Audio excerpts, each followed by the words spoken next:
Billionaire left to protect his wife, but returned and found her in hospital holding their baby.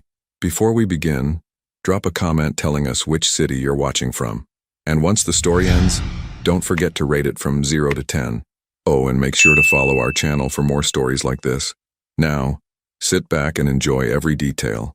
The late afternoon sun cast long shadows across the polished floors of Hayes Medical Technologies' executive suite.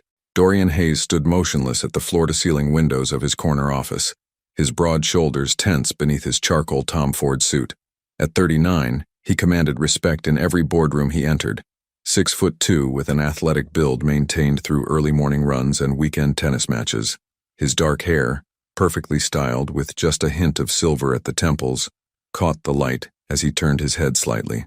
Steel gray eyes, usually sharp with business acumen, now held a distant, troubled expression. The medical report lay open on his mahogany desk, its clinical language stark against the warm wood grain. Stage 2 lymphoma. The words seemed to pulse on the page, each letter a small betrayal of the body he'd always trusted to carry him through 18-hour workdays and demanding business negotiations. "Mr. Hayes?" His assistant's voice came through the intercom, professional and concerned. "Mrs." Hayes called again. "She said dinner is at 7 and she's making that salmon dish you love." Dorian's jaw tightened almost imperceptibly. Aurora, his wife of 3 years, with her infectious laugh and the way she wrinkled her nose when she concentrated on her legal briefs. The successful attorney who had built her own practice from scratch, who believed in fighting for justice with the same passion she brought to everything else in her life. The woman who still looked at him like he hung the moon even after all these years. "Tell her I'll be late," he said, his voice steady despite the chaos in his mind. "Important client call." It wasn't entirely a lie. He did have a call scheduled, with Dr. Weber in Munich, the oncologist whose experimental treatment program offered hope that traditional therapies in the States couldn't match. The treatment that would require months away from everything he'd built, everything he loved. He thought of the conversation they'd had just last weekend, lying in their king-sized bed in their Beacon Hill brownstone. Aurora's auburn hair spread across his chest like silk. She'd talked about the nursery they'd designed together, her green eyes bright with dreams of cribs and midnight feedings. "I can already picture little feet running down our hallway," she'd whispered, tracing patterns on his skin with her fingertip. The memory felt like a physical blow now. How could he tell her that those dreams might crumble? That he might not be there to see those little feet, to teach their children to ride bikes or walk them down the aisle someday? How could he watch the light dim in her eyes as his own body betrayed them both? Dr. Harrison's words echoed in his mind from that morning's appointment. "With aggressive treatment, your prognosis is excellent, but I won't lie to you. It's going to be a fight. You'll need all the support you can get." Support. The word tasted bitter. Dorian had built his empire by protecting what mattered most to him. He'd sheltered Aurora from the ugliness of hostile takeovers, from the pressure that came with being married to a billionaire, from every hardship he could possibly shield her from. The idea of asking her to watch him suffer, to see him weak and vulnerable, to risk her own dreams for his uncertain future, it felt like the cruelest form of selfishness. His phone buzzed with a text from Aurora. "Missing you already. Can't wait to hear about your day over dinner. Love you endlessly." The message was accompanied by a photo she'd taken that morning, herself in their kitchen, wearing his MIT t-shirt that hung loose on her petite frame, coffee mug in hand, sunlight streaming through the windows behind her. Her smile was radiant, unguarded, full of the future she believed they'd share together. Dorian set the phone down with hands that trembled almost imperceptibly. A plan was already forming in his mind, each step calculated with the same precision he brought to billion-dollar acquisitions. If he could beat this thing in Germany, really beat it, he could come back to her whole, healthy, ready to give her everything she deserved. And if he couldn't, well, at least she'd be free to build the life she'd always dreamed of, without the shadow of his illness hanging over her happiness. He picked up his phone and dialed Dr. Weber's number. When the familiar German accent answered, Dorian's voice was resolute. "Doctor, I'm ready to begin treatment. How soon can you have me in Munich?" As arrangements were made and timelines discussed, Dorian's gaze drifted to the framed photo on his desk. Their wedding day, Aurora laughing as he dipped her during their first dance, her white dress flowing around them like captured starlight. Neither of them could have imagined that love would one day require such an impossible sacrifice. He would leave her everything, the house, the accounts, the security she'd never have to worry about again. He'd craft a lie that would hurt her now but save her from years of potential heartbreak. It was, he told himself, the most loving thing he could do. But as the call ended and silence settled over his office once more, Dorian Hayes, the man who had conquered every challenge the business world could throw at him, felt something he'd never experienced before. The devastating weight of a decision that might destroy the very thing he was trying to protect. What he didn't know was that life had already planted its own surprise, growing quietly within the woman he was preparing to leave behind. A secret that would change everything, even if he wouldn't discover it for months to come. What would you have done in Dorian's position? Told the truth or tried to protect the person you love most? Aurora Castellano Hayes sat at the kitchen island of their Beacon Hill brownstone, her laptop open to a complex contract negotiation, but her attention kept drifting to the untouched salmon dinner growing cold on the marble countertop. The grandfather clock in the hallway chimed 11 times, each note echoing through the house like a countdown to something she couldn't name. At 28, Aurora possessed the kind of beauty that commanded attention without trying. Porcelain skin that flushed easily when she laughed, long auburn hair that caught light like autumn leaves, and emerald eyes that could dissect a legal argument as easily as they could melt Dorian's defenses.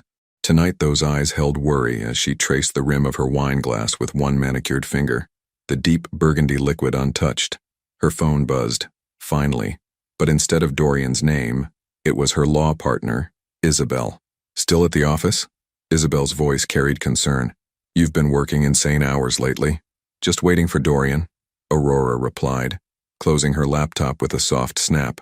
Another late night for him. Big client call with Germany, apparently. There was a pause. Aurora, you sound tired. When's the last time you two had a real conversation? The question hit deeper than intended. Aurora thought of the past few weeks. Dorian's distracted silences during dinner, the way he'd started taking calls in his study with the door closed, the subtle but persistent distance she'd attributed to work stress.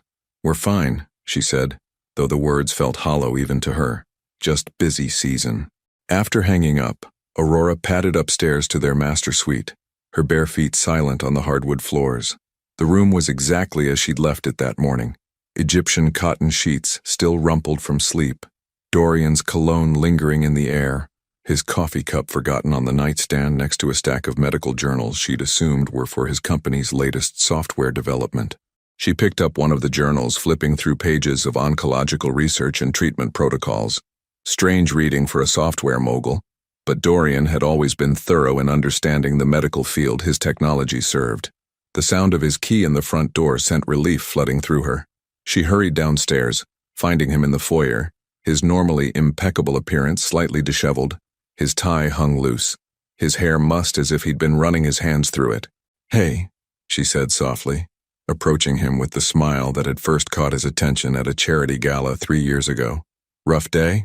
Dorian's steel-gray eyes met hers for a moment before looking away. Something like that. His voice carried a weight she'd never heard before, distant and carefully controlled. Aurora reached up to straighten his tie, a gesture as natural as breathing after 3 years of marriage. But Dorian stepped back slightly, the movement so subtle she might have imagined it if not for the cold space it created between them. I saved you dinner, she offered, searching his face for clues to the stranger standing in their foyer. Your favorite. Thought we could eat together and you could tell me about this German client that's keeping you so busy. I'm not hungry. The words came out sharper than intended, and she saw him wince at his own tone. Sorry, it's been a long day. They stood in silence for a moment, the weight of unspoken words filling the space between them. Aurora felt something shifting, like the moment before an earthquake when birds fall silent, and the air itself seems to hold its breath. Dorian, what's going on? She kept her voice gentle, non-threatening. You've been different lately, distant. If there's something wrong, nothing's wrong. The lie came too quickly, too rehearsed. Just business pressures. You know how it is. But she didn't know. In 3 years together, Dorian had never shut her out like this. He'd shared his fears about quarterly reports, his frustrations with board meetings, his excitement about new innovations. This wall he was building felt foreign and impenetrable. Over the next few days, the distance only grew. Dorian left earlier for work and came home later. Their usual Sunday morning routine of pancakes and newspaper reading became a silent affair, with him scrolling through his phone while she pretended to read the lifestyle section. Even their physical intimacy changed. His kisses felt like goodbyes. His embraces carried a desperate quality that left her more confused than comforted. The breaking point came on a Friday evening. Aurora had planned a romantic dinner, complete with candles and the bottle of wine they'd been saving from their honeymoon in Tuscany.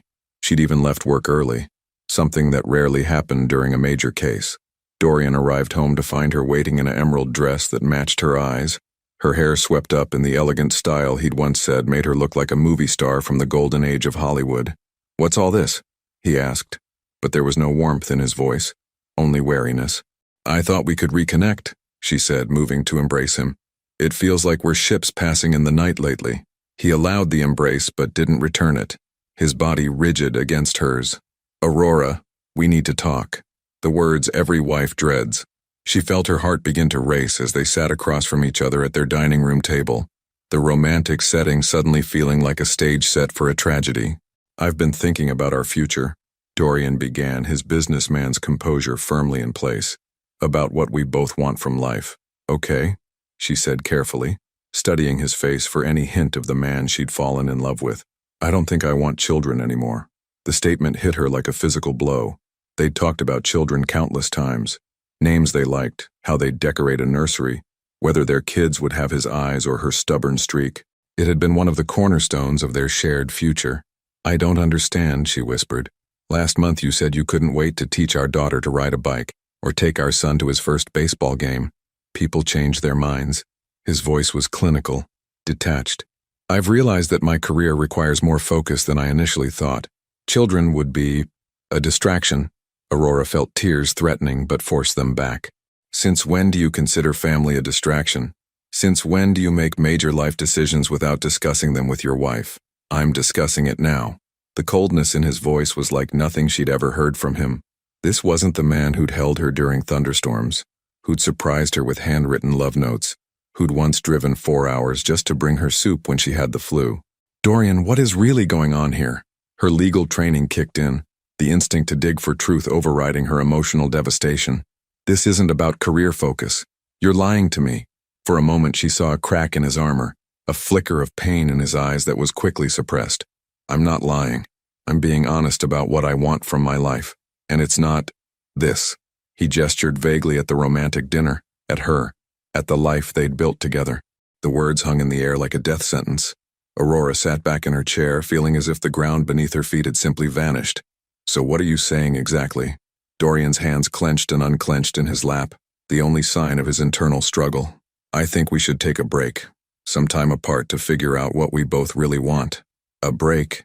She repeated the words numbly. "You want to separate. It's for the best." "Best for whom?" He didn't answer, and in that silence Aurora felt her marriage crumbling around her like a house of cards caught in a sudden wind. The future she'd imagined, their children's laughter filling these rooms, growing old together, building something beautiful and lasting, vanished in an instant. What she didn't know was that even as her heart shattered, new life was already growing within her, a secret that would soon change everything. The morning light filtered through the sheer curtains of their bedroom, casting ethereal patterns across the unmade bed. Aurora hadn't slept. She'd spent the night curled on her side of the mattress, listening to Dorian's restless movements, the way he'd gotten up 3 times to pace the hallway, the soft sound of him making coffee at 4 a.m. Now she watched him pack, not the casual overnight bag he took on business trips, but the large leather suitcase his mother had given him for their first anniversary. He moved with mechanical precision, folding shirts with military corners, arranging toiletries in neat rows. Each item placed felt like another nail in the coffin of their marriage.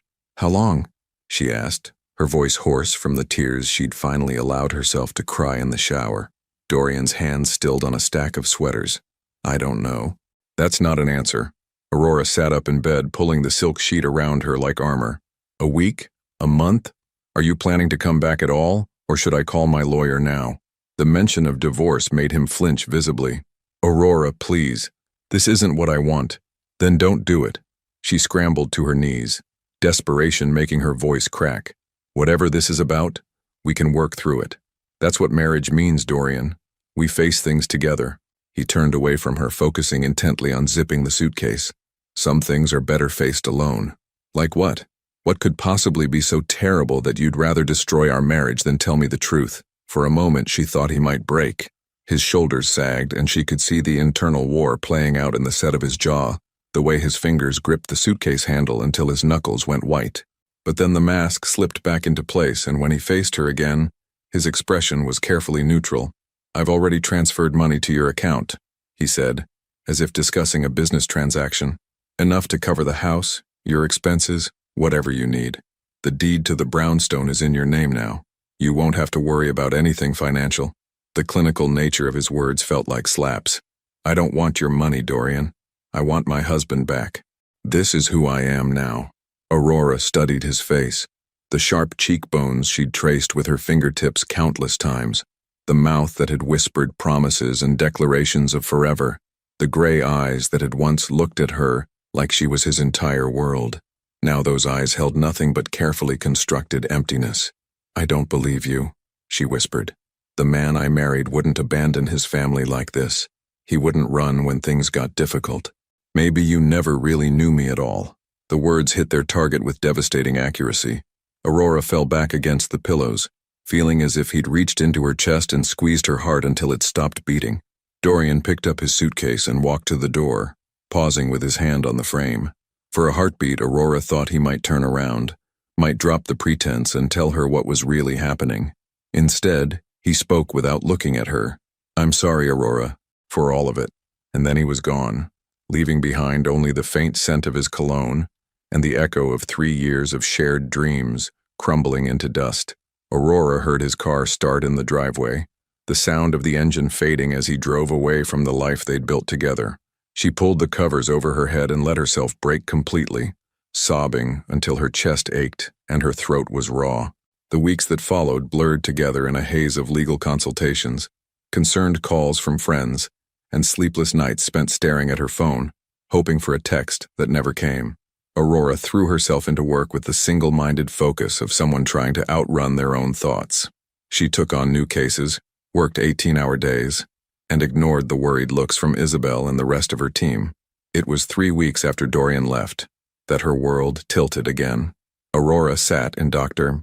Martinez's office, staring at the ultrasound image in her trembling hands. The black and white swirls resolved into something unmistakably human, a tiny form with an oversized head and delicate limbs, floating in the protective darkness of her womb. "Based on the measurements, I'd say you're about 6 weeks along," Dr. Martinez said gently, her kind eyes taking in Aurora's shell-shocked expression. "This would put conception around, let me see." She consulted her calendar. Mid-February? Mid-February. 2 weeks before Dorian's sudden personality change. 2 weeks before their marriage imploded. Aurora's hand moved unconsciously to her still flat stomach, where their child was growing, completely unaware that their father had walked away before he even knew they existed. "Are you all right, dear?" Dr. Martinez asked, noting Aurora's pallor. "I know unplanned pregnancies can be overwhelming, but it wasn't unplanned," Aurora interrupted, her voice barely above a whisper. "We wanted this. We've been trying for months." The past tense felt like swallowing glass. Dr. Martinez's expression softened with understanding. "And your husband, how is he taking the news?" Aurora looked down at the ultrasound again, at the miracle she'd dreamed of sharing with the man who'd promised to love her forever. "He doesn't know yet." That night, Aurora sat in their empty house, her house now, according to the papers Dorian's lawyer had delivered, holding the ultrasound photo like a lifeline. She'd called his office, but his assistant said he was unavailable indefinitely. She'd tried his cell phone dozens of times, but it went straight to voicemail. She'd even swallowed her pride and called his mother in Connecticut. But Helen Hayes claimed she hadn't heard from her son either. It was as if Dorian had simply vanished from the earth, leaving behind only the devastating wreckage of their marriage and a bank account that felt more like blood money than support. Aurora placed the ultrasound on the kitchen counter and stared at it for a long time. Their baby, growing inside her while she grieved the loss of the man she'd thought she'd spend forever with. The cruel irony wasn't lost on her. She was carrying the child they'd both wanted so desperately, but she was facing the future as a single mother. She picked up her phone and dialed Dorian's number one more time, listening to it ring before his voicemail picked up. His recorded voice, warm and familiar, felt like a ghost reaching across an impossible distance. "Hi, you've reached Dorian Hayes. Leave a message and I'll get back to you as soon as possible. After the beep, Aurora took a shaking breath. Dorian, it's me. I know you said you didn't want children, but there's something you need to know. Something that changes everything. Please call me back. Please. She hung up and waited, staring at her phone as minutes stretched into hours. But the call never came, and slowly, Aurora began to accept that she would be facing motherhood alone, carrying the secret of their child like a beacon of hope in the darkness her husband had left behind. What she didn't know was that thousands of miles away, Dorian was fighting for his life in a sterile hospital room in Munich, her voicemail playing on repeat in his mind as poison coursed through his veins, killing the cancer that was trying to steal his future with her. 5 months had passed since Dorian's departure, and Aurora's body now carried the unmistakable curve of pregnancy beneath her flowing maternity dresses. She stood in what had once been their guest room, now transformed into a nursery painted in soft yellow. Gender neutral, she'd told the painter, though she knew from her recent ultrasound that she was carrying a boy. The crib stood assembled in the corner, a testament to her stubborn independence. She'd put it together herself on a Saturday afternoon, following the incomprehensible instructions with the same methodical approach she brought to complex legal cases. Her back had ached for days afterward, but the accomplishment had felt necessary, symbolic even. She was doing this alone, and she was strong enough to handle it. You've outdone yourself, Isabel said from the doorway, her arms full of gift bags from the impromptu baby shower their law firm had thrown. Though I still think you should have let Vincent help with that crib. He offered like 6 times. Aurora smoothed her hand over her rounded belly, feeling a responsive flutter from within. I needed to prove I could do it myself. She paused, looking around the cheerful room with its carefully chosen furniture and soft lighting. He's going to grow up here, in this house, and I want him to know that his mother is capable of anything. Even changing diapers at 3 a.m. while running on 2 hours of sleep? Especially that. Aurora managed a smile, though it didn't quite reach her eyes. The bravado was easier to maintain during daylight hours, surrounded by supportive colleagues and the familiar rhythm of work. It was the nights that tested her resolve, when the silence of the brownstone pressed against her like a living thing, and she found herself talking to the baby just to fill the emptiness. Isabel set down the gifts and studied her friend's face with the sharp perception that made her an excellent litigator. Any word from him? The question that haunted every conversation, every quiet moment. Aurora shook her head, her hand still resting protectively on her belly. Nothing. It's like he never existed. She'd stopped calling months ago after the 20th unanswered voicemail had made her feel pathetic rather than determined. His lawyer handles everything now. Very professional, very cold.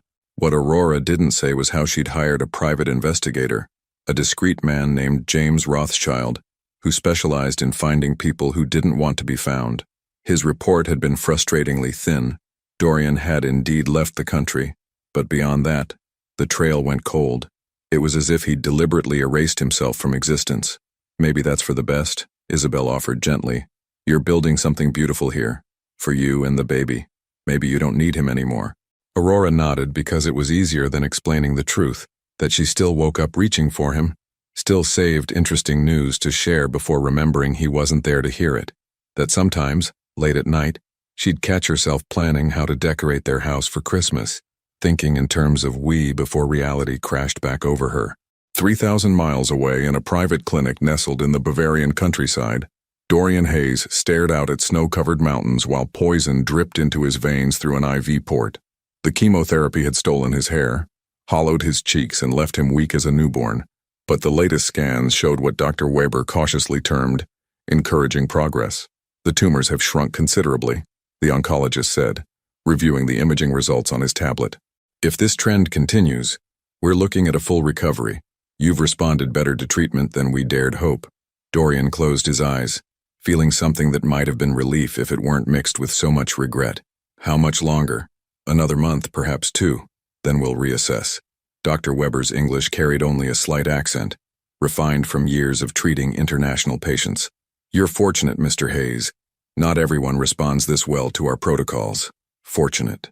The word felt hollow in the sterile treatment room where Dorian spent 6 hours every Tuesday and Friday, watching the IV slowly deliver salvation mixed with suffering. He'd thought he was being noble, sparing Aurora the sight of him retching into basins, too weak to shower without help, reduced to a shadow of the man she'd married. Now, Months into treatment with hope finally on the horizon, the nobility felt more like cowardice. His phone, which he'd kept on silent for months, buzzed with a message from Thomas Brennan, the only friend who knew where he was. Thomas had been his roommate at MIT, his best man, the one person Dorian trusted to watch over Aurora from a distance without interfering. "Call me. It's important." Dorian's hands shook slightly, a side effect of the medication as he dialed. Thomas answered on the first ring. "Jesus, Dorian, finally. I've been trying to reach you for hours. I was in treatment." "What's wrong? Is Aurora?" "She's fine. More than fine, actually." Thomas's voice carried a strange mixture of excitement and anger. "Dorian, she's pregnant." The words hit Dorian like a physical blow. He gripped the phone tighter, his knuckles white against the hospital bed rails. "What?" "About 5 months along, from what I can tell. She's showing now, glowing like they say pregnant women do. I saw her at that cafe on Newbury Street last week, the one where you two used to have Sunday brunch. She was with her law partner talking about nursery colors and baby names." Dorian's mind raced, calculating dates, remembering their last night together before everything changed, before he'd received the diagnosis that had driven him to this desperate plan. They'd made love with the desperate passion of two people trying to conceive, and apparently, "Does she know I know?" Dorian's voice came out as a whisper. "Of course not. You made me promise not to interfere, remember? But Christ, Dorian, she's carrying your child. And she's doing it alone because you decided to play martyred hero instead of trusting her to handle the truth." The accusation stung because it was true. Dorian had convinced himself that leaving was the ultimate act of love. But now, imagining Aurora navigating pregnancy alone, he wondered if it had been the ultimate act of selfishness instead. "How does she look?" he asked, hating himself for the question but unable to stop it. Thomas was quiet for a long moment. "Beautiful, tired, strong, like she's carrying the weight of the world but determined not to let it crush her." Another pause. "She looks like a woman who's been abandoned by the person she trusted most." The words were a knife between his ribs. Dorian thought of Aurora in her house, assembling cribs alone and choosing paint colors without input from the man who should have been there for every doctor's appointment, every flutter of movement, every moment of wonder and fear that pregnancy brought. "I'm getting better," Dorian said suddenly. "The treatment is working. Dr. Weber thinks full recovery is possible." "That's wonderful news. Now what are you going to do about it?" Dorian looked around the treatment room, at the IV pole that had been his constant companion, at the window that showed a world he'd removed himself from out of fear and misguided protection. For the first time in months he allowed himself to imagine going home, to imagine Aurora's face when she saw him, to imagine holding his child. "I don't know if she'll forgive me," he admitted. "You'll never know unless you try." "But Dorian," Thomas's voice turned serious, "don't wait too long. She's building a life without you. Every day you stay gone makes it harder to find your way back." After hanging up, Dorian sat in the gathering darkness of his hospital room, one hand pressed against his chest where his heart hammered with a mixture of hope and terror. Somewhere across the ocean, Aurora was preparing for the birth of their child, a child who would inherit his eyes, her stubborn streak, and the complicated legacy of a father who'd loved them enough to leave, but maybe, if he was very lucky, not too much to return. The contractions started at 3 in the morning on a rain-soaked Tuesday in November. Aurora had been working late in her home office, reviewing depositions for a custody case that hit too close to home, when the first wave of pain gripped her lower back like an iron fist. She'd known this day was coming, had packed her hospital bag weeks ago, but nothing could have prepared her for the reality of labor beginning in the echoing silence of her empty house. No husband to time contractions, no partner to drive her to the hospital when the pain became too intense to ignore. Just her, the baby, and the weight of doing this alone. By dawn, Aurora was in the delivery room at Massachusetts General Hospital, gripping Isabel's hand while Dr. Martinez monitored the baby's heartbeat. The labor had progressed quickly, too quickly, according to the concerned murmurs between the medical staff. "Something's wrong," Aurora gasped between contractions, sweat beading on her forehead despite the cool temperature of the room. The baby's heart rate. "Aurora, listen to me, doctor," Martinez said, her voice calm but urgent. "The umbilical cord is wrapped around the baby's neck. We need to do an emergency cesarean. Right now." The words sent ice through Aurora's veins. She'd imagined many scenarios for her son's birth, but not this. Not the rush of surgical masks and bright lights. not the desperate efficiency of a medical team fighting to save both their lives. "Is he going to be okay?" she whispered as they wheeled her toward the operating room. "Please tell me he's going to be okay. We're going to take excellent care of both of you," Dr. Martinez assured her. But Aurora caught the worried glance she exchanged with the anesthesiologist. The surgery felt both endless and instantaneous. Aurora drifted in and out of consciousness, aware of tugging sensations and muffled voices discussing blood pressure and oxygen levels. Then suddenly, a cry, strong and indignant and absolutely perfect. "It's a boy," someone announced, and Aurora felt tears streaming down her face as she heard her son's first protest at being thrust into the bright, cold world. They placed him on her chest for a brief moment, tiny and wrinkled and impossibly beautiful, with a shock of dark hair and unfocused eyes that she somehow knew would turn gray like his father's. Then he was whisked away to be checked and cleaned while Dr. Martinez worked to repair the damage the difficult birth had caused. "He's perfect," the pediatrician assured her later, as Aurora held her son properly for the first time. 7 pounds, 2 ounces. All his reflexes are normal. His breathing is strong. You did beautifully, Aurora. Aurora stared down at the baby nestled against her chest, marveling at his perfect tiny fingers, the way his rosebud mouth moved in his sleep, the impossible softness of his skin. "Hello, Gabriel," she whispered, testing out the name she'd chosen months ago. Gabriel Hayes, because even though his father had abandoned them, the baby deserved to carry that connection. "He looks just like you described Dorian," Isabel said softly from her chair beside the hospital bed. "The strong jaw, the way he furrows his brow when he sleeps." Aurora's heart clenched at the observation. Gabriel did look like his father, would grow up with Dorian's features as a constant reminder of the man who'd walked away. She pushed the thought aside, focusing instead on the miracle in her arms. The first few days passed in a blur of feeding schedules and learning to change diapers with surgical stitches pulling at her abdomen. Aurora had expected the recovery to be difficult, but the pain that gripped her side 3 days after Gabriel's birth was different, sharper, more urgent. "It's likely an infection," Dr. Martinez explained after examining her. "Sometimes the incision site doesn't heal as cleanly as we'd like. We're going to keep you here for a few more days, monitor you closely. But Gabriel is fine. He can stay with you, of course. We just need to make sure you're healing properly." What should have been a quick recovery stretched into a week, then 10 days. Aurora's body seemed determined to fight the healing process, her incision becoming inflamed despite antibiotics, her pain levels spiking when she tried to do too much too soon. "You need to rest," Isabel insisted, watching Aurora try to pace the hospital room while Gabriel slept in his bassinet. "Let your body heal. Let the nurses help." "I can't," Aurora said, her voice tight with exhaustion and frustration. "I'm his mother. I'm supposed to take care of him, not lie here useless while other people—" "You're not useless. You're recovering from major surgery while caring for a newborn. Give yourself some grace." But grace felt like a luxury Aurora couldn't afford.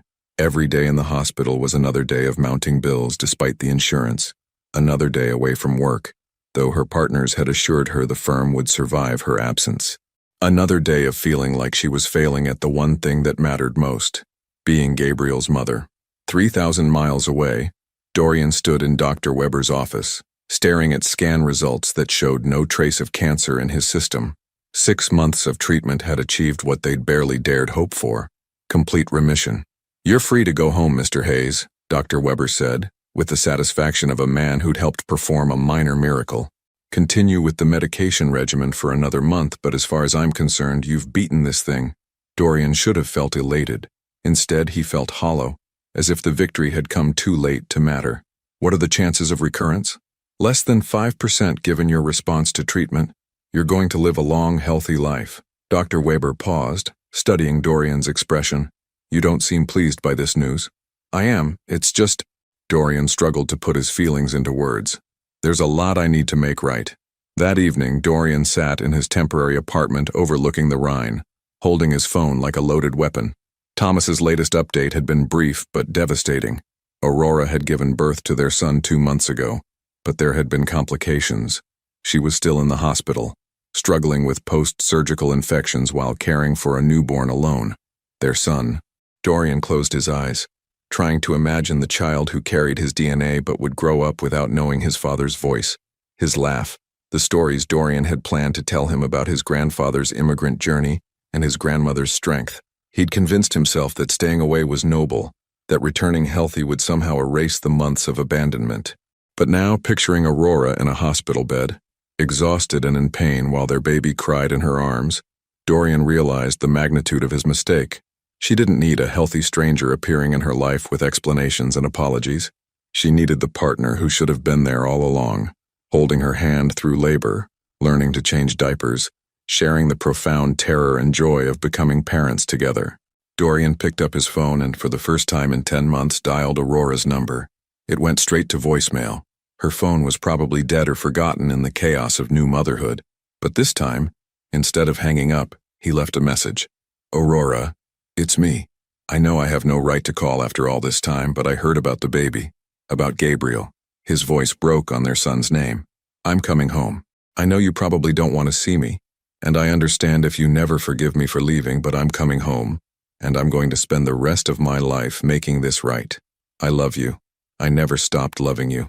He hung up and booked the first flight to Boston, his hands shaking as he typed in his credit card information. Outside his window, the Rhine flowed steadily toward distant seas, carrying his reflection toward a future he could only hope he wasn't too late to reclaim. The fluorescent lights of Massachusetts General Hospital buzzed overhead as Dorian walked down the maternity ward corridor, his dress shoes clicking against the polished linoleum with each deliberate step. He'd flown through the night, landing at Logan Airport as dawn broke over Boston Harbor, and had come straight here without stopping at a hotel or even changing clothes. His reflection in the elevator's polished steel doors showed the toll of the past 10 months. He was leaner now, his face more angular, his dark hair shorter than Aurora had ever seen it. The expensive suit hung differently on his frame, tailored for a man who no longer existed. But his eyes, those steel gray eyes that Aurora had once said could see straight through to her soul, burned with a determination that had carried him through months of chemotherapy and across an ocean. Room 412. The number Thomas had given him seemed to pulse like a heartbeat as he approached. Through the partially open door, he could hear a soft voice singing, Aurora's voice, though it was different now, gentler somehow, wrapped around a lullaby he didn't recognize. Dorian paused at the threshold, his hand raised to knock, and caught his first glimpse of his son. Gabriel was tiny, impossibly small, nestled against Aurora's chest as she swayed gently beside the hospital bed. Dark hair crowned his perfect head, and even from this distance Dorian could see the strong line of his jaw, the way his little fist curled with determined strength. His son, the child he'd dreamed of, feared for, and abandoned before he was even born. Aurora wore a simple hospital gown, her auburn hair pulled back in a messy bun that somehow made her look both exhausted and radiant.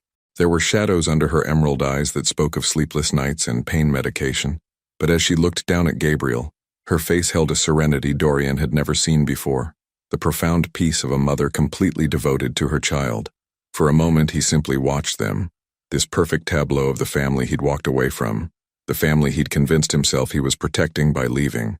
The sight of them together, so complete, so self-contained, made him wonder if he'd been wrong to come back at all. Then Aurora's head turned toward the doorway, perhaps sensing his presence, and their eyes met for the first time in 10 months. The lullaby died on her lips. Gabriel stirred in her arms, making a small sound of protest at the sudden stillness.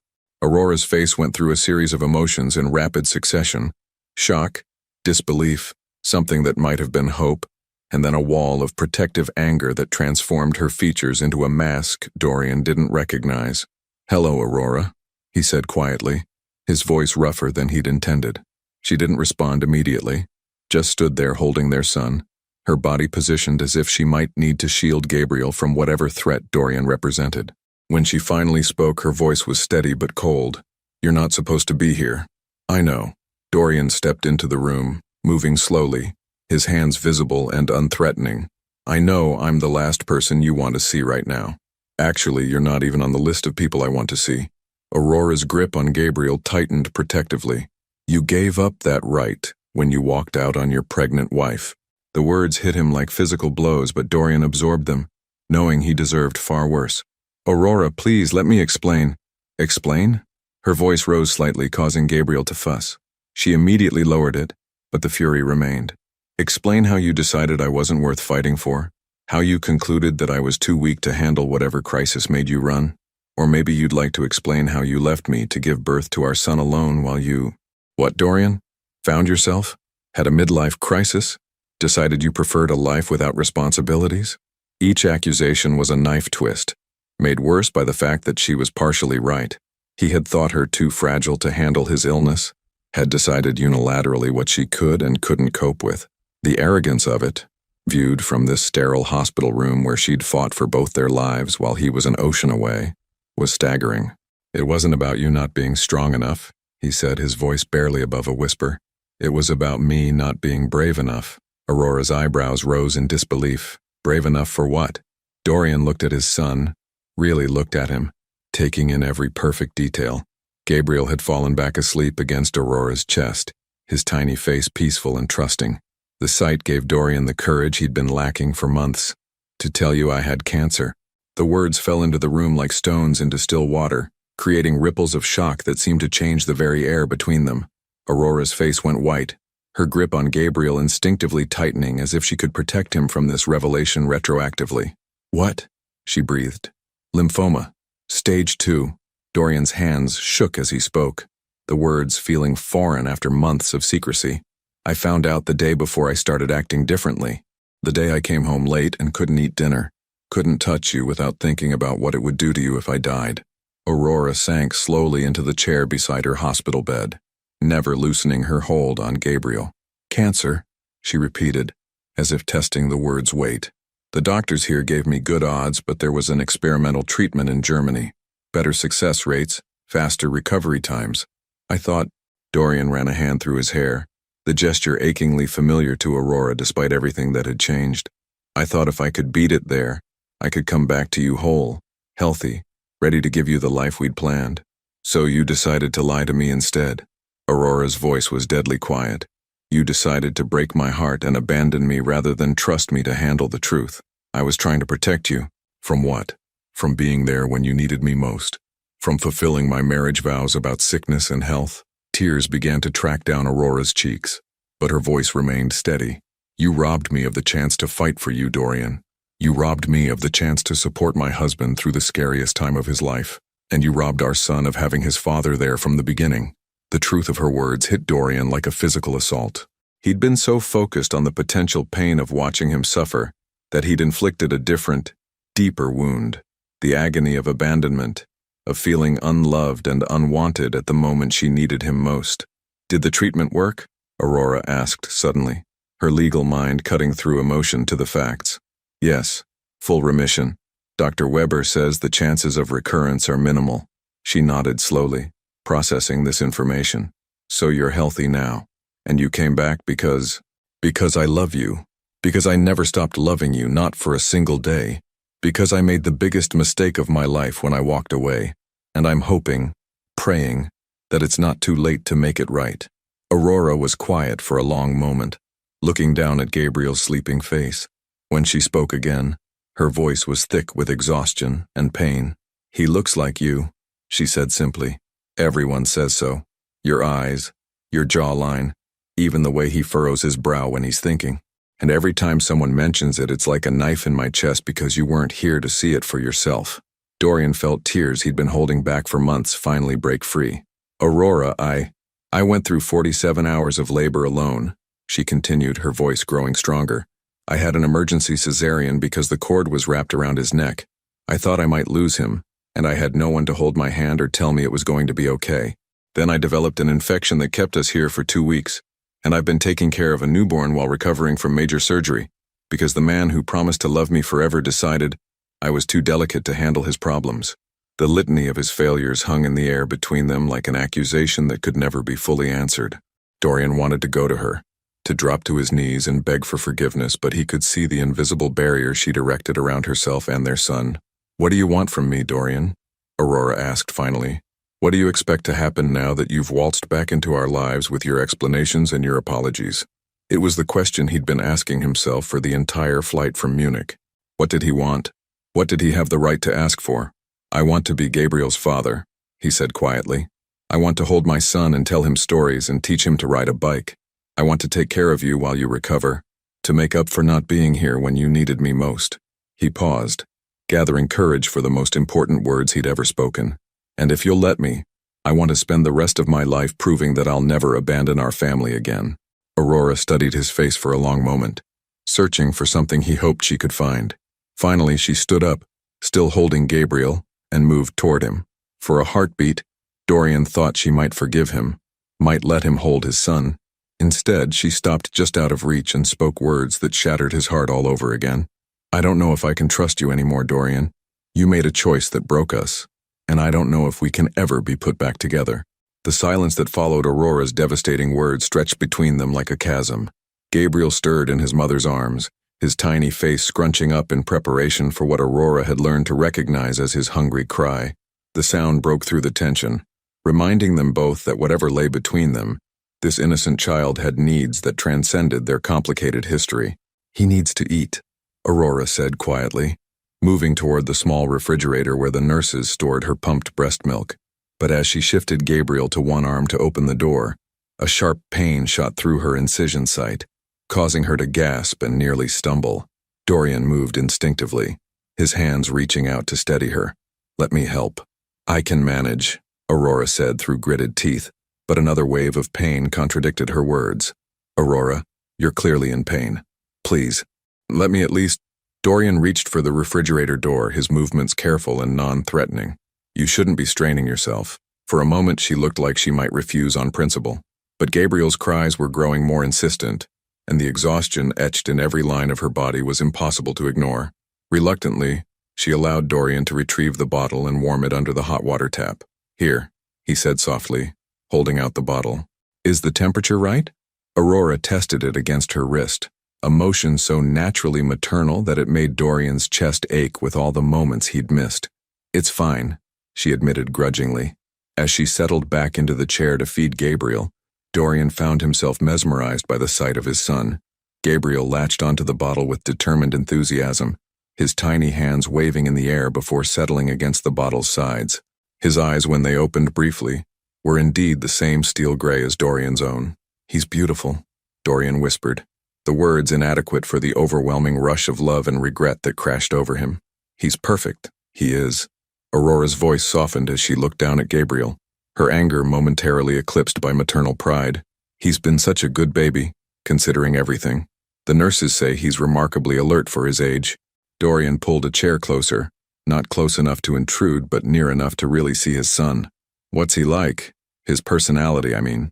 The question seemed to catch Aurora off guard, as if she hadn't expected him to be interested in the details. He's determined. When he wants something, he makes sure you know it. But he's also incredibly observant. Sometimes I catch him just watching everything around him, like he's trying to figure out how the world works. He gets that from you, Dorian said with a small smile. You always did that, study everything before making your move. Aurora glanced at him sharply, as if the casual intimacy of the observation was unwelcome. But there was something else in her expression too, a flicker of the connection they'd once shared, quickly suppressed but not quite fast enough to hide. Gabriel finished his bottle and immediately began the fussy movements that Aurora had learned meant he needed to burp. She lifted him to her shoulder, but the motion clearly caused her discomfort. May I? Dorian asked hesitantly, gesturing toward Gabriel. I know I don't have any right to ask, but you're in pain, and he needs. Aurora studied his face for a long moment, clearly warring with herself. Finally, she nodded curtly. Support his head. He's still building his neck strength. The transfer of Gabriel from Aurora's arms to Dorian's happened slowly, carefully, with both parents holding their breath. The moment Gabriel's small weight settled against Dorian's chest, the world seemed to shift on its axis. This was his son, his child. The tiny human being he'd helped create carried half his DNA, would inherit his laugh, might someday have his stubborn streak or his analytical mind. Gabriel squirmed against Dorian's shoulder, then seemed to settle, as if recognizing something familiar in this stranger's touch. Dorian began the gentle patting motion he'd seen Aurora use, his large hand covering nearly half of Gabriel's tiny back. Like this? He asked, his voice thick with emotion. Aurora nodded, watching the interaction with an expression that was carefully neutral, but not entirely successful at hiding her own emotional response. He likes it when you rub small circles, not just pat. Dorian adjusted his technique, marveling at how Gabriel seemed to relax further into his arms. When the burp finally came, a surprisingly robust sound from such a small person, both parents laughed despite themselves, the tension breaking for just a moment. "He's strong," Dorian observed, feeling Gabriel's grip on his finger. "Look at that hold. The pediatrician says he's developing ahead of schedule. He's already tracking movement with his eyes, and yesterday he held his head up for almost 30 seconds during tummy time." Aurora's pride was evident, the professional accomplishments that had once defined her now secondary to these small, but momentous milestones. Dorian looked down at Gabriel, who had fallen asleep against his shoulder, tiny lips slightly parted in the trusting way of infants. The weight of what he'd missed, the first smile, the first time Gabriel had slept through the night, countless feedings and diaper changes and quiet moments of bonding, settled over him like a physical burden. "I'm sorry," he said quietly, the words directed as much to Gabriel as to Aurora. "I'm so sorry I wasn't here for any of this." Aurora was quiet for a long moment, watching her son sleep peacefully in his father's arms. When she spoke, her voice was carefully controlled but not without compassion. "He needs a father, Dorian. Despite everything that's happened between us, Gabriel deserves to have you in his life, but I need you to understand something." She paused, gathering her thoughts. "Trust isn't just something you can ask for and receive. It has to be earned back piece by piece, choice by choice, and right now, I don't know if you're capable of that kind of commitment." "I am," Dorian said immediately, then caught himself. "I mean, I want to be. I know I have to prove that to you. It's not just about wanting to be, Dorian. It's about being willing to stay when things get difficult. About choosing us even when it's scary or inconvenient or not what you planned." Aurora's voice grew stronger, more certain. "You left once because you thought you were protecting me. What happens the next time you decide you know what's best for our family without consulting me?" The question hung in the air like a challenge. Dorian knew that his answer would set the tone for whatever chance they might have at rebuilding their relationship. "You're right," he said finally. "I made decisions about our life, our family, without giving you a voice in them. I treated you like someone who needed protection instead of like my partner, my equal." He looked down at Gabriel, then back at Aurora. "I can't promise I'll never make mistakes again, but I can promise that I'll never make decisions about our family without you again. No matter how scared I am, no matter what I'm facing." Aurora studied his face, searching for something she wasn't sure she'd find. "Pretty words, Dorian, but words are easy. Actions are what matter." "Then let me show you," he said urgently. "Let me prove to you that I'm not the same man who walked away. Let me earn back your trust day by day, decision by decision." Aurora was quiet for a long time, her gaze moving between Dorian's face and Gabriel's sleeping form. Finally she spoke, her voice barely above a whisper. "I'm being discharged tomorrow. The infection has cleared enough that I can recover at home." She paused, clearly struggling with what she was about to say. "If you want to be Gabriel's father, you can visit. Supervised visits during the day while I'm there." It wasn't forgiveness, and it wasn't reconciliation, but it was a chance, a small, tentative opening in the wall she'd built around her heart. Dorian felt something that might have been hope unfurl in his chest. "Thank you," he said simply, meaning it with every fiber of his being. "Don't thank me yet," Aurora replied, taking Gabriel back from his arms with practiced ease. "Proving you've changed is going to be a lot harder than talking about it." As Dorian watched her settle Gabriel back into his bassinet, he realized she was absolutely right. But for the first time since he'd received his diagnosis nearly a year ago, he felt truly ready for the fight ahead. 3 weeks had passed since Aurora returned home from the hospital, and Dorian had kept his word about the supervised visits. Every morning at 10, he arrived at the brownstone with coffee from Aurora's favorite cafe on Newbury Street, the same place where Thomas had spotted her during her pregnancy, and spent 2 hours learning to be Gabriel's father under Aurora's watchful eye. Aurora had expected awkwardness, perhaps even incompetence from a man who'd built his fortune in boardrooms rather than nurseries. Instead, she found herself watching Dorian transform into someone she barely recognized. Patient where he'd once been demanding, gentle where he'd once been forceful, completely focused on Gabriel's needs rather than his own discomfort with the unfamiliar. "You're getting good at that," Aurora observed from her position on the living room sofa, where she was finally able to sit comfortably without wincing. She watched Dorian change Gabriel's diaper with the methodical precision he'd once applied to complex business negotiations. "YouTube University," Dorian admitted with a self-deprecating smile, fastening the diaper tabs with careful attention to symmetry. I've watched approximately 47 videos on infant care in the past month. Did you know there's an entire debate about whether you should wipe front to back or in circles? Despite herself, Aurora felt her lips twitch with the ghost of a smile. What did you conclude? Front to back, obviously. You always said I was good at research. He lifted Gabriel from the changing table, supporting his head with the natural ease that had surprised them both. Though I have to admit, the theory is much simpler than the practice when you have a target that moves and aims. This time Aurora did smile, a real one that reached her eyes for the first time since he'd returned. Dorian felt something in his chest loosen at the sight. Hope, maybe, or the memory of how they used to be able to make each other laugh.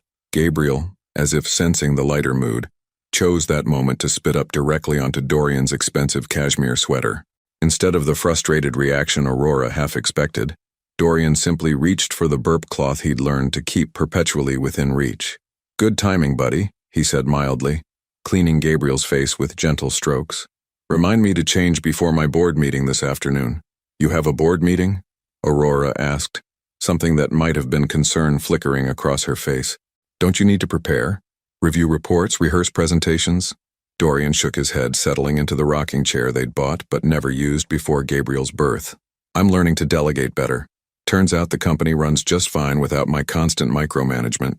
He looked up at Aurora with an expression that was both vulnerable and determined. I'm learning that some things are more important than quarterly projections. The words hung between them, an acknowledgement of how completely his priorities had shifted. Aurora studied his face, looking for signs of resentment or restlessness, but found only contentment as he settled Gabriel against his chest for a nap. Dorian, she began, then stopped herself. The question she wanted to ask felt too dangerous, too likely to shatter the fragile peace they'd built. What is it? Nothing. It's just... She struggled with how to voice her fear. This is all very new for you. The routine, the mess, the complete unpredictability of life with a baby. I just wonder if you really understand what you're signing up for. Dorian was quiet for a moment, his hand making gentle circles on Gabriel's back. You're asking if I'll run again when things get difficult. Aurora nodded, not trusting her voice. I asked myself the same question, Dorian admitted. Every day for the past 3 weeks, actually. And every day the answer becomes clearer. He looked down at Gabriel, who had fallen asleep to the rhythm of his father's heartbeat. I can't promise I'll never be scared again, Aurora. I can't promise I'll never make mistakes. But I can promise that running isn't an option anymore. Not from this. Not from him. His eyes met hers across the room. Not from you. Before Aurora could respond, Gabriel began to stir restlessly, his peaceful expression shifting to one of discomfort. Within seconds he was crying. Not his usual hungry or wet cry, but something different. Sharper. More distressed. What's wrong with him? Dorian asked, his newly acquired confidence evaporating as Gabriel's cries escalated to screams. Aurora was on her feet immediately, moving faster than she had since the surgery. Something's not right, she said, taking Gabriel from Dorian's arms. But instead of calming in his mother's embrace, Gabriel continued to scream, his tiny body rigid with distress. His forehead feels warm, Aurora said, her voice tight with worry. He's burning up. Dorian was already reaching for his phone. Should I call Dr. Martinez? Call 911, Aurora said, her legal training in crisis management taking over even as maternal panic clawed at her chest. Infants can spike dangerous fevers very quickly. The next hour passed in a blur of sirens, medical equipment, and the sterile urgency of Massachusetts General's emergency room.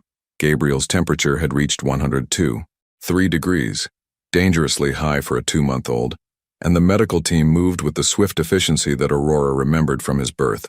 We need to run some tests, the emergency pediatrician explained as nurses worked to establish an IV line in Gabriel's tiny arm.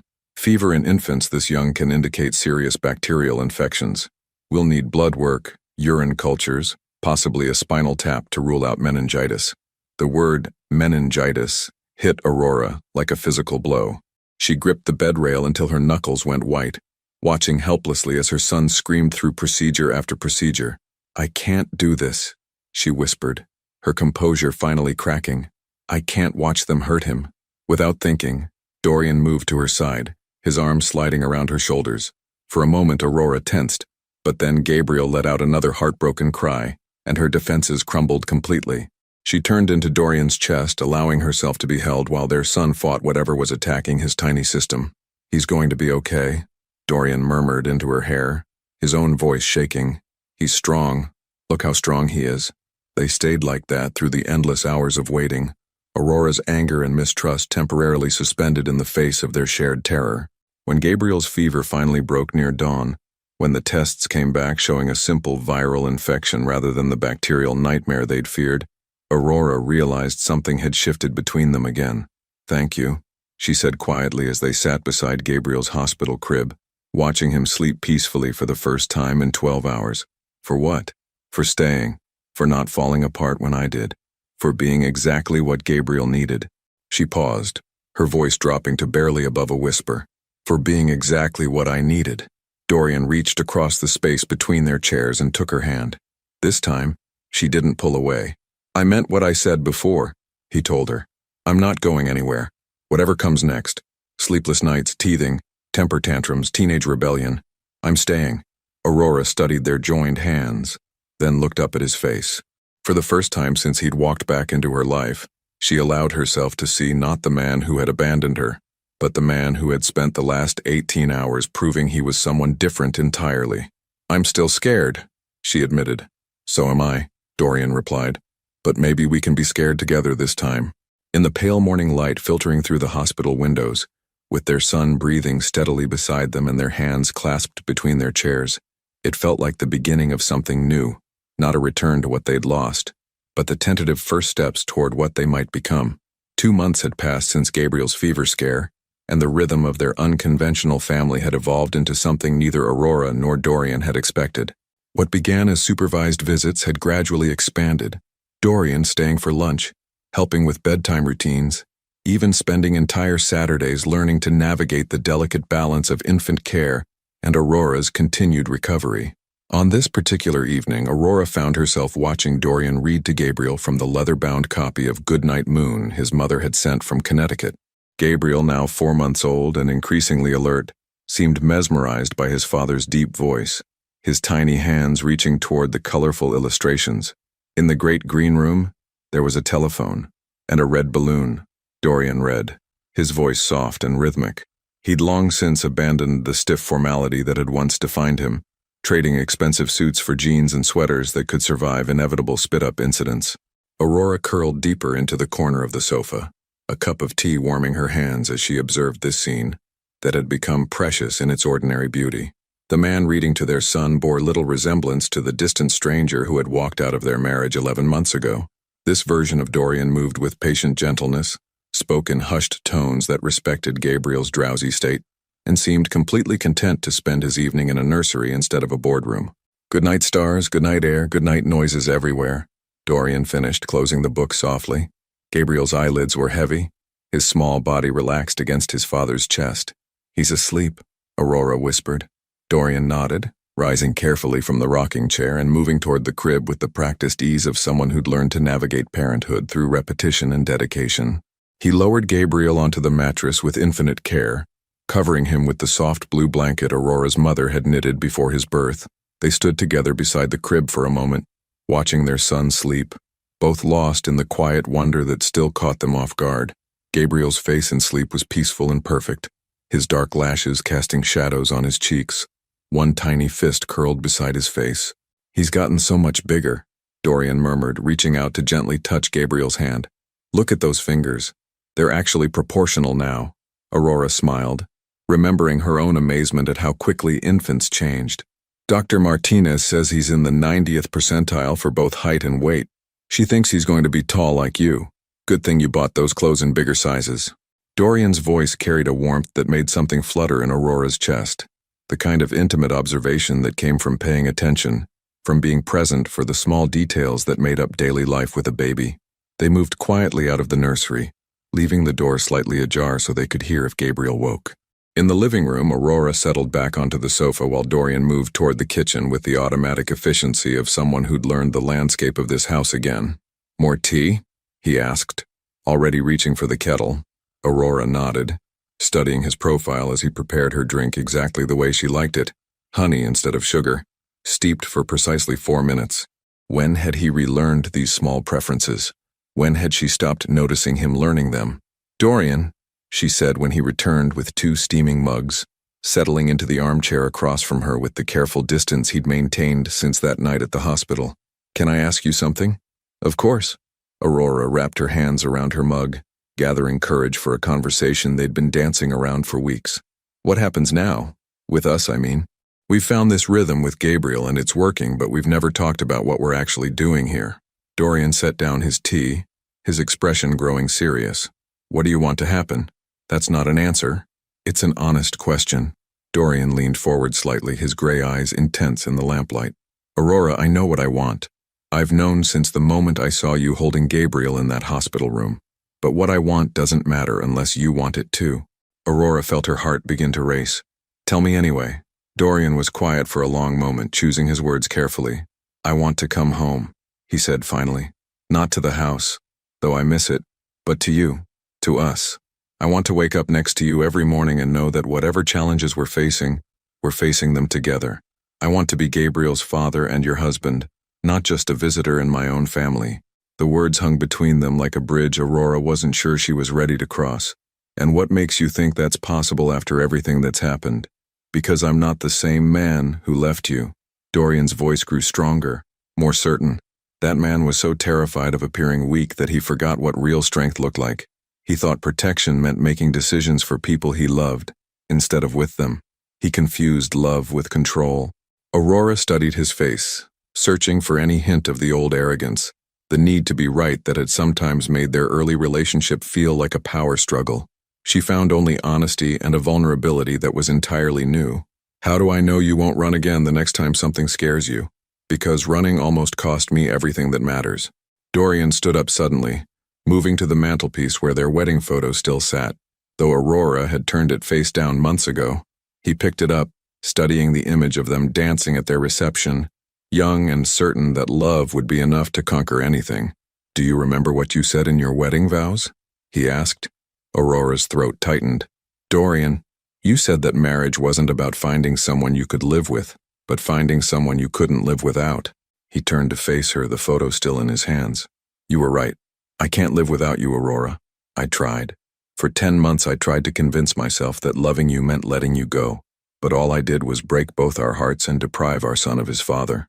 "You were sick," Aurora said quietly. "You were scared and facing something that could have killed you. I understand why you—" "No." Dorian's voice was firm but gentle. "Don't make excuses for me, Aurora. I made a choice based on fear and pride, and that choice was wrong. The only question now is whether you're willing to let me spend the rest of my life making it right." Aurora set down her tea with trembling hands. The conversation she'd been avoiding was happening whether she felt ready or not, and every word Dorian spoke seemed to chip away at the walls she'd built around her heart.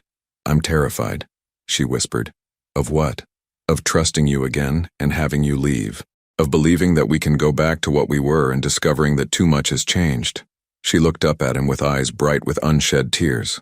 "Of letting Gabriel get attached to having his father around and then having to explain why Daddy isn't coming home anymore." Dorian moved toward her then, crossing the careful distance he'd maintained for months. He knelt beside the sofa, close enough to touch but still giving her space to pull away if she needed to. "We can't go back to what we were," he said softly. "That couple was naive about how hard life could get. But maybe we can build something better, something stronger, something that can survive the kinds of storms that broke us the first time." Aurora looked down at him, this man who had once commanded boardrooms and now spent his evenings reading bedtime stories, who had once made unilateral decisions and now asked for her input on everything from Gabriel's feeding schedule to his own business meetings. "I love you," she said suddenly, the words escaping before she could stop them. "I never stopped loving you, even when I hated you, even when I was sure I'd never trust you again. But love wasn't enough the first time, Dorian. How do I know it will be enough now?" Dorian reached out slowly, giving her time to pull away, and took her hands in his. "Because this time we know what it costs to lose each other. This time we know that the biggest risk isn't being vulnerable. It's trying to protect ourselves from vulnerability and destroying everything in the process." In the quiet of their living room, with their son sleeping safely upstairs and the weight of months of separation finally beginning to lift, Aurora found herself looking into the face of the man she'd married, and seeing not just who he'd been, but who he could become, who he'd already started to become. If we do this, she said slowly, if we try to rebuild our marriage, it has to be different. No more unilateral decisions. No more protecting me from things you think I can't handle. We face everything together, even when it's scary. Especially when it's scary, Dorian agreed. Aurora took a shaky breath, feeling as if she was standing at the edge of a cliff with no way to know if there was solid ground below. But maybe, she thought, the point wasn't knowing where you'd land. Maybe the point was trusting the person jumping with you. Okay, she whispered. Okay, let's try. Let's see if we can build something that won't break the next time life gets difficult.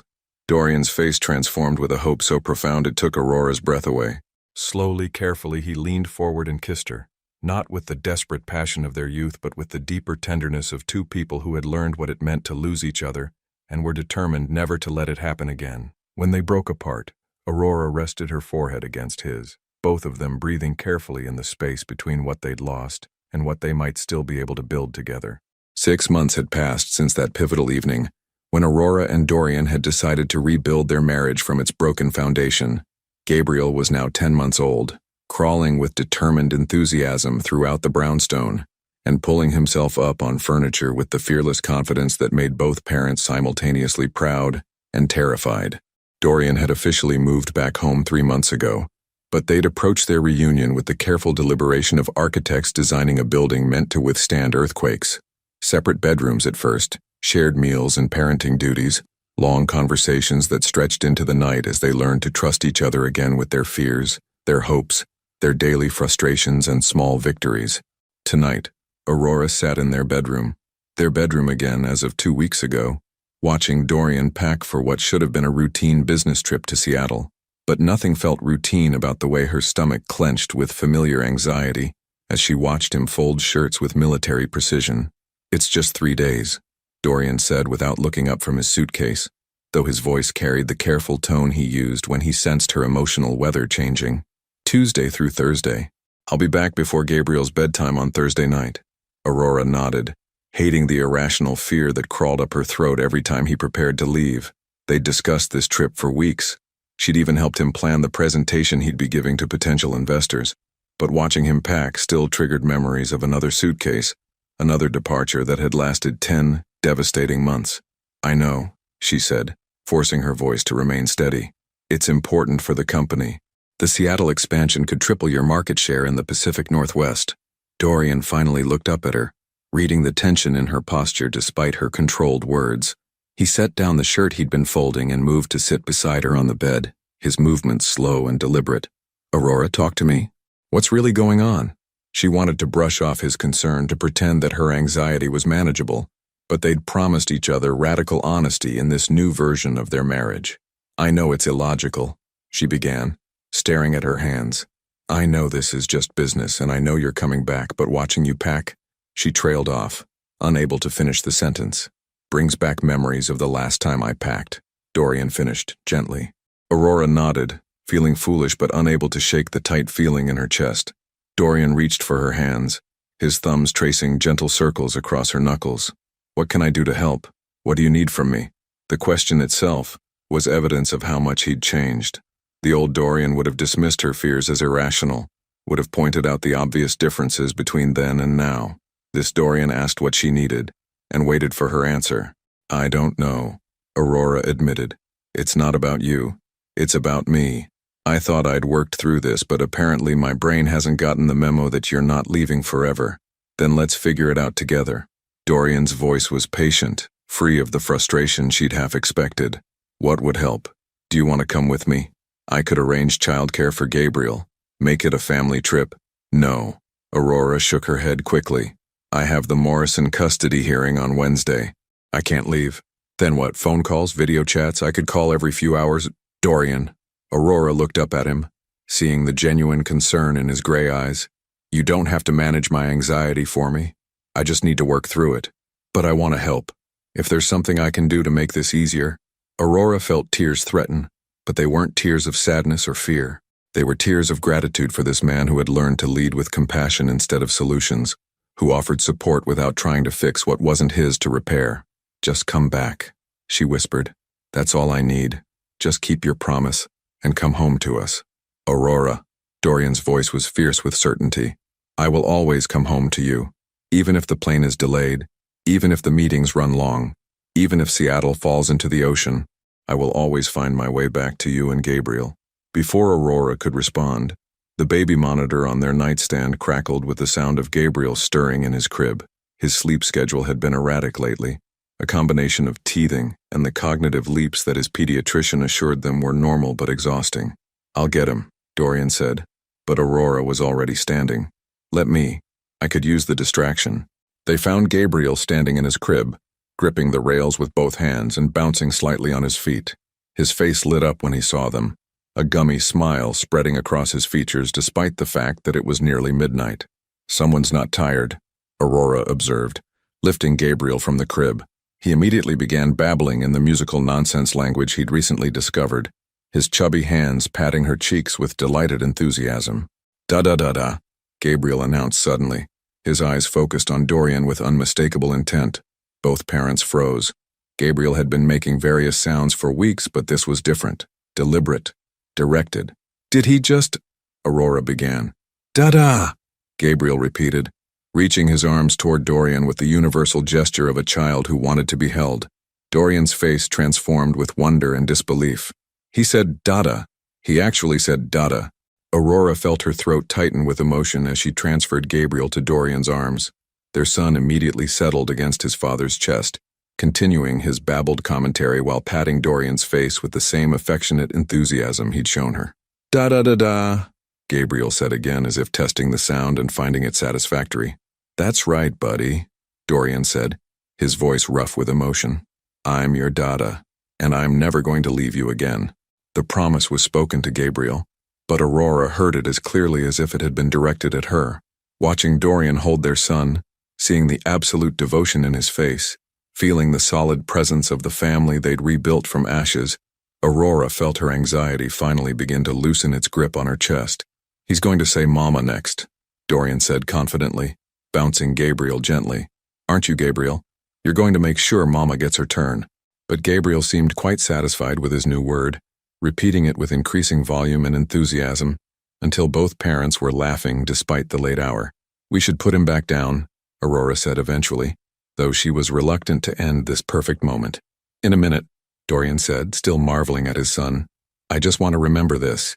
His first word, and it happened when we were all together."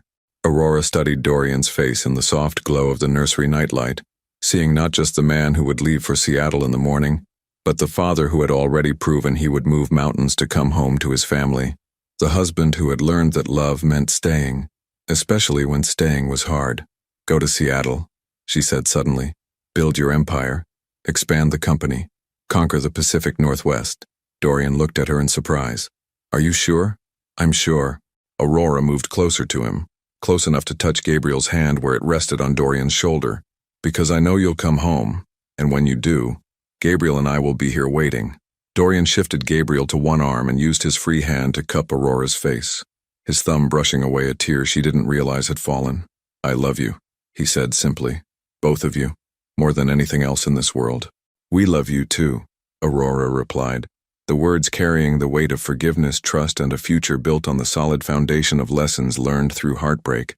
In the quiet of Gabriel's nursery, surrounded by the evidence of the life they'd created together, Aurora finally understood that some things were worth the risk of believing in again. Some people were worth the terrifying leap of faith that trust required. And as Dorian kissed her forehead while their son babbled contentedly in his arms, Aurora knew with absolute certainty that this time, they were going to make it. Not because love was easy, but because they'd finally learned that the strongest love was the kind that chose to stay and fight for each other, even when staying was the scariest thing in the world. "Da, da, da, da," Gabriel said one more time, as if offering his blessing on the future his parents were brave enough to build together. 2 years later, the late afternoon sun streamed through the windows of the brownstones' renovated kitchen, casting golden light across the flour-dusted countertops where Aurora and almost 3-year-old Gabriel were attempting to make cookies. Gabriel stood on his stepstool, his dark hair, so much like his father's, falling into his eyes as he concentrated on stirring the bowl with more enthusiasm than technique. "Mama, vanilla," Gabriel announced, holding up the empty vanilla bottle with the triumph of someone who had successfully completed a monumental task. "That's right, baby," Aurora said, unable to suppress her smile at his pronunciation. We added vanilla. What comes next? Gabriel scrunched his face in the serious expression he'd inherited from Dorian, clearly thinking hard. Choc chips? Chocolate chips, Aurora confirmed, handing him the bag. But just a little bit, okay? We don't want them to overflow. The instruction was immediately ignored as Gabriel upended half the bag into the bowl, chocolate chips scattering across the counter and floor. Aurora laughed despite herself, thinking of how the old version of herself would have stressed about the mess, about getting everything perfect. This version of herself, older, wiser, softened by the kind of joy that came from surviving the worst and choosing to embrace the beautiful chaos of family life, simply grabbed a handful of the scattered chips and tossed them playfully at Gabriel. Mama, silly. Gabriel giggled, chocolate smeared across his cheek. The sound of the front door opening was followed by familiar footsteps and Dorian's voice calling out, I'm home, and I brought reinforcements. Aurora heard multiple sets of footsteps, followed by the excited chatter of what sounded like several people. She wiped her hands on her apron, lifting Gabriel from his step stool just as Dorian appeared in the kitchen doorway, followed by Thomas and his wife Diana, along with Isabel and her new boyfriend Vincent. Surprise, Dorian said with the grin that still made Aurora's heart skip beats. I thought we could use some help with Gabriel's birthday party prep tomorrow. Dada! Gabriel launched himself from Aurora's arms toward Dorian, who caught him with practiced ease despite the fact that their son had grown considerably in the past 2 years. Gabriel was tall for his age, Dr. Martinez predicted he'd easily reach 6 feet like his father, with Dorian's sharp intelligence and Aurora's stubborn determination. Hey there, buddy, Dorian said, spinning Gabriel around until he shrieked with laughter. Are you helping Mama make cookies? Made mess, Gabriel announced proudly, pointing at the chocolate chip disaster zone. I can see that, Dorian said solemnly. Very impressive mess-making skills. Aurora watched the interaction with the warm contentment that had become her default emotional state. The past 2 years hadn't been without challenges. Gabriel's terrible twos were living up to their reputation. Dorian's company had weathered a difficult merger, and Aurora had taken on a partnership track at her firm that demanded long hours and complex cases. But every challenge had been met together, with the kind of partnership that could only come from 2 people who had learned the hard way what they could lose if they took each other for granted. Aurora, you look amazing, Diana said, embracing her friend carefully to avoid the flower handprints. Pregnancy suits you. Aurora instinctively moved her hand to the small bump that was just beginning to show beneath her loose sweater. At 4 months pregnant, she was past the worst of the morning sickness, but not yet at the stage where strangers would notice. This pregnancy felt different from her first, anticipated rather than discovered, planned and celebrated rather than faced alone. Thank you, Aurora said, glancing at Dorian over Gabriel's head. We're excited. Gabriel's going to be a big brother. Big brother, Gabriel repeated, though Aurora wasn't entirely sure he understood what that meant beyond the fact that it was apparently something worth celebrating. Dorian had insisted on being present for every doctor's appointment this time, had researched pregnancy nutrition with the same intensity he once brought to hostile takeovers, and had already started reading parenting books about sibling dynamics. The contrast between this pregnancy and Gabriel's couldn't have been more stark, and Aurora found herself grateful every day for the man Dorian had become. When are you due? Isabel asked, settling onto one of the kitchen stools. Early September, Aurora replied. Dr. Martinez says everything looks perfect. Strong heartbeat, good growth measurements. Do you know what you're having? Thomas asked, accepting the beer Dorian handed him. Aurora and Dorian exchanged a look, the kind of wordless communication that came from years of learning to truly see each other. A girl, Dorian said softly, his voice carrying a wonder that made Aurora's heart flutter. We're having a daughter. The announcement was met with cheers and congratulations, but Aurora found herself watching Dorian's face, remembering the moment 3 weeks ago when the ultrasound technician had confirmed what they'd both secretly hoped for. Dorian had cried, actually cried, right there in the doctor's office, overwhelmed by the thought of having a daughter to protect and cherish and teach about her own strength. What are you going to name her? Diana asked. Hope, Aurora said immediately. The name had come to them both without discussion, perfect in its simplicity and meaning. Hope, Elizabeth Hayes. Hope, Isabel repeated softly. That's beautiful. As their friends settled into the comfortable chaos of family dinner preparation, Aurora found herself standing at the kitchen island, watching Dorian help Gabriel wash chocolate off his hands, while simultaneously coordinating with Thomas about tomorrow's party plans. Their daughter moved gently beneath her hand, a reminder of the new life they were creating together. Not just the baby, but the family, the marriage, the future they were building one deliberate choice at a time. Dorian caught her watching him and crossed to her side, his arm sliding around her waist with the natural ease of a man who no longer had to ask permission to touch his wife. "What are you thinking about?" he asked, pressing a soft kiss to her temple. "Everything," Aurora replied honestly. "How different things are now, how much we've changed, how much we've grown. Do you miss it, the way we used to be?" Aurora considered the question seriously. The younger version of themselves had been passionate but naive, certain that love would be enough to conquer anything life threw at them. This version was wiser, more deliberate, scarred but stronger. "No," she said finally. "I wouldn't trade who we are now for who we used to be. We're better parents, better partners, better people because of everything we've been through." Dorian's arm tightened around her. "Even the hard parts?" "Especially the hard parts."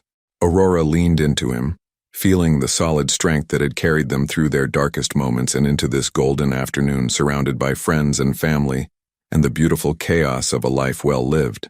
"The hard parts taught us what really matters." Gabriel's laughter from across the kitchen drew their attention. He was attempting to help Thomas set the table, his chubby hands carefully placing napkins with the serious concentration of someone entrusted with an important job. At 2.5, he was curious and fearless and absolutely certain that he was loved unconditionally by both his parents, a certainty that Aurora and Dorian were determined to protect for the rest of his life. "Mama, Dada," Gabriel called out suddenly. "Come help!" Aurora and Dorian exchanged another look, this one full of the quiet joy that came from being needed, from being part of something bigger than themselves. "We're coming, baby," Aurora called back.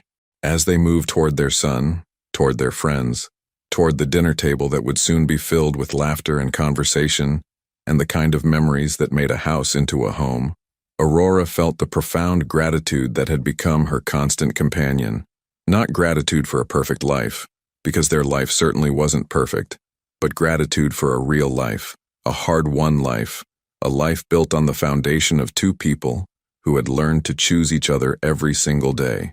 Behind them, the setting sun painted the kitchen in shades of gold and amber, illuminating a family that had been broken and rebuilt, tested and strengthened, lost and found again.